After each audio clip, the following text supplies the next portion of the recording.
kaum hawa dari proses kehamilan hingga melahirkan ini belum didukung ketersediaan tenaga medis perempuan yang mencukupi.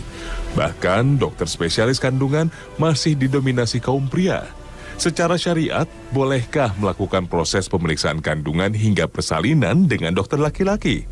Sementara Islam dikenal sangat tegas dalam menjaga aurat perempuan.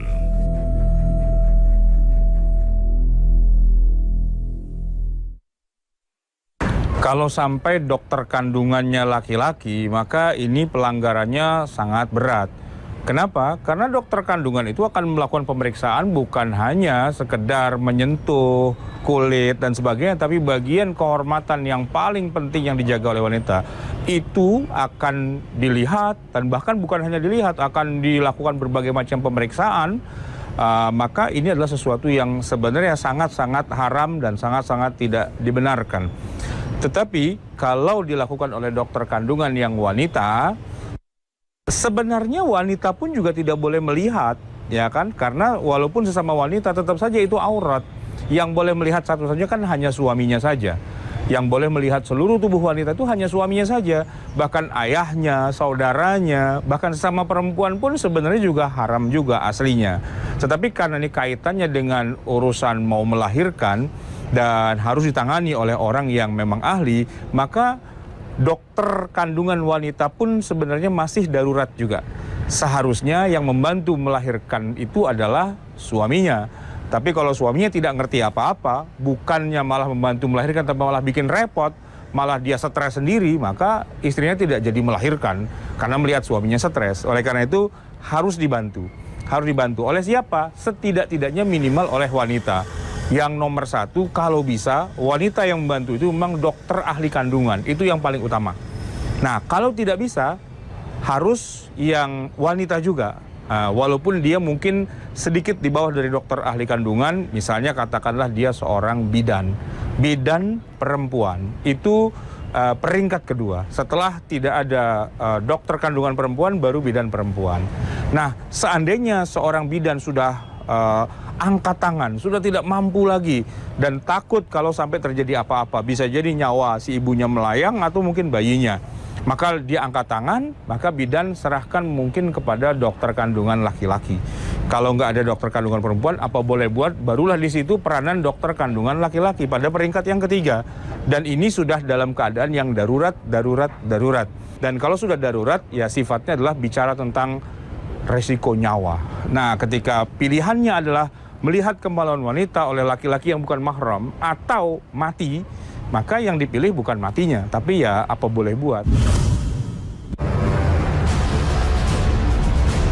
Pemirsa Hasanah, banyak orang beranggapan awal waktu adalah waktu yang paling afdol untuk menjalankan sholat.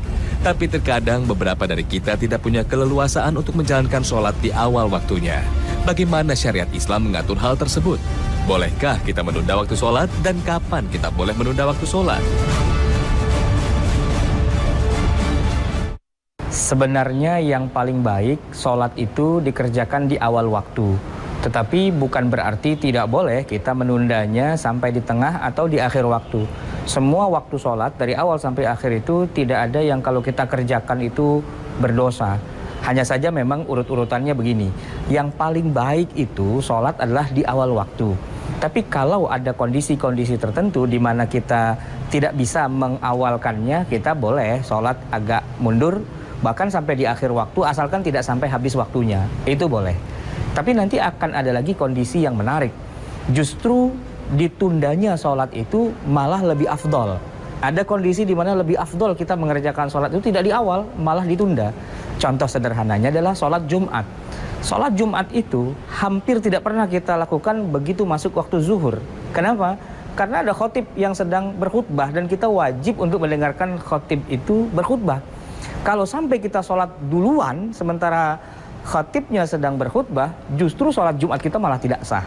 Jadi kita harus menunda, setidak-tidaknya ya sekitar setengah jam kita menunda sholat Jumat kita. Nah, itu menunjukkan bahwa tidak semua sholat itu lebih afdol dikerjakan di awal. Atau boleh jadi seperti yang terjadi pada masa Rasulullah SAW di tengah musim panas yang sangat terik, walaupun sudah masuk waktu zuhur, tetapi Nabi bilang kepada Bilal, sampaikan kepada masyarakat bahwa kita akan mulai sholat nanti kalau sudah berakhir, sudah hampir berakhir waktu zuhur.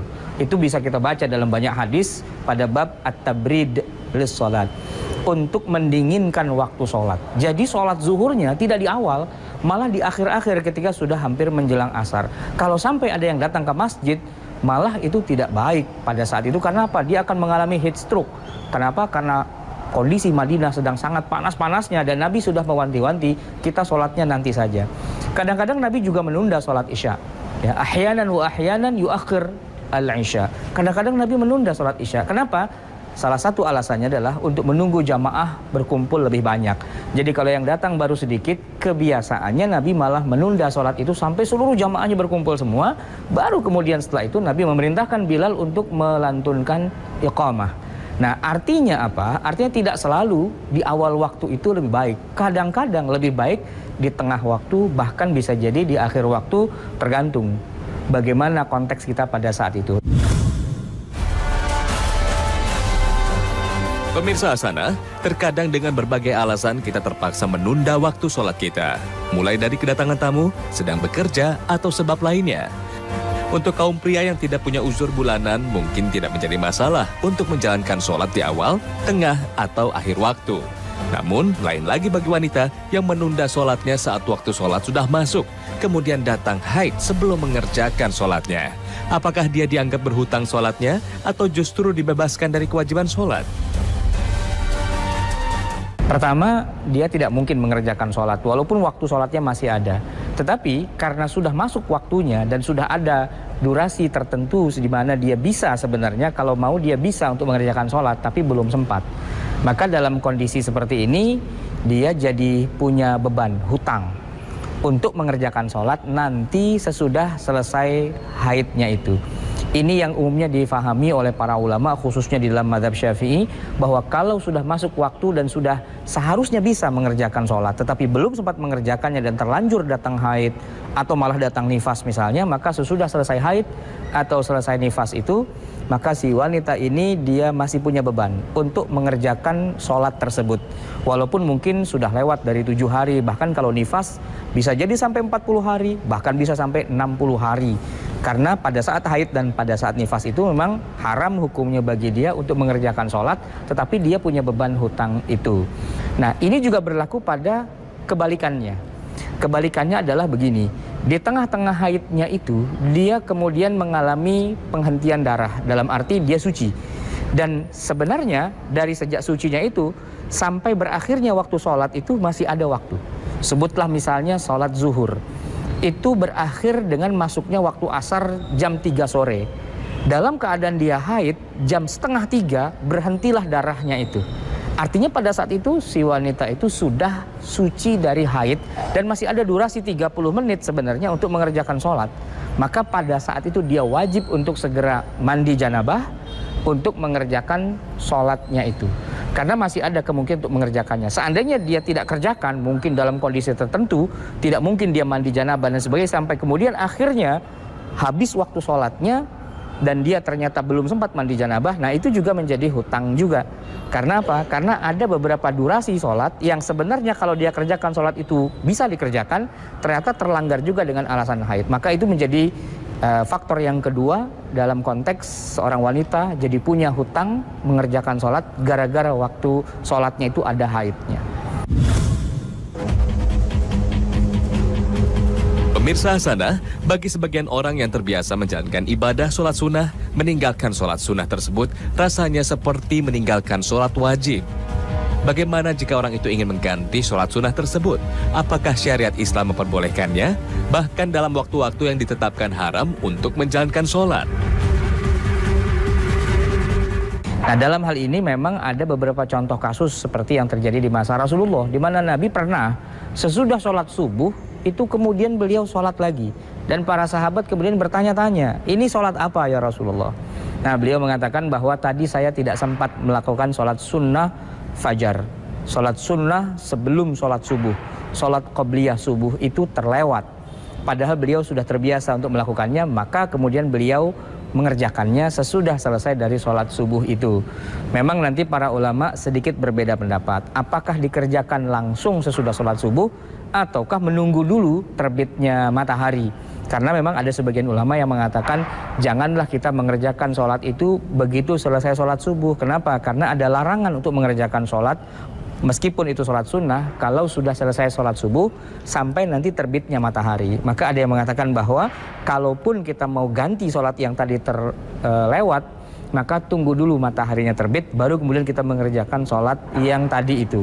Maka ini yang menjadi dasar kemudian kenapa dibolehkan. Seandainya sholat sunnah yang biasanya sudah kita kerjakan itu luput dari apa yang kita kerjakan, boleh diganti di waktu yang lain. Tetapi di situ nanti ada sedikit perbedaan. Ada yang mengatakan hanya boleh mengganti sholat sunnah qobliyah subuh saja, karena memang itu yang dikerjakan oleh Nabi. Tapi ada juga yang mengatakan boleh pada sholat-sholat yang lain, karena itu dikiaskan dengan apa yang pernah Nabi lakukan pada masanya.